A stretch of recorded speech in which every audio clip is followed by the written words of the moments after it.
Okay, so you are on 5.5, the reading to learn. We're adding and subtracting like fractions. This side had a lot of writing, so I wanted to make sure you could read it, so I just scanned it with the notes already written in, and I'll just read over it with you. So we are doing like fractions, which means that you don't have to change the denominators today, which makes it a little easier.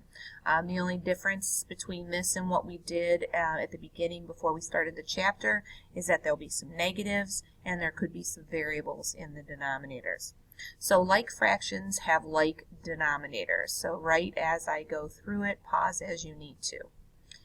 It says find two fractions whose sum is 7/8. So I just came up with a couple of them. If you do 4 plus 3, you get 7.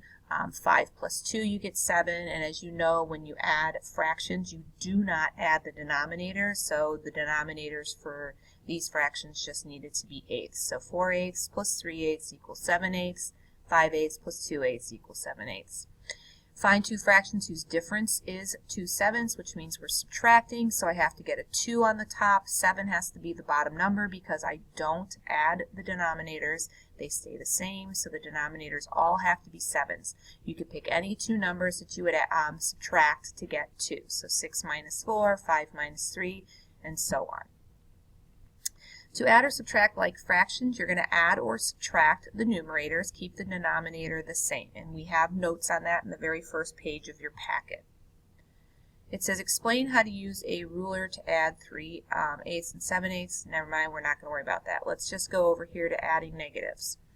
Adding negatives, remember when you add negatives, you're going to, and they have the same sign, you're going to add them and keep the same sign. So like if I had -5 plus -8, I'd get -13.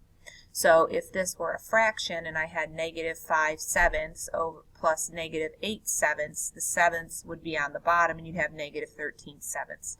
So the bottom number still isn't affected. When you're adding and subtracting, even when there's negatives, you're just going to worry about the top numbers. So same signs, you're going to add and keep the same sign.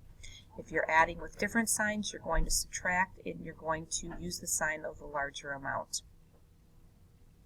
Subtracting negatives, you're going to add its opposite, which is same, change, change. So you have -9 minus 10 becomes -9 plus -10.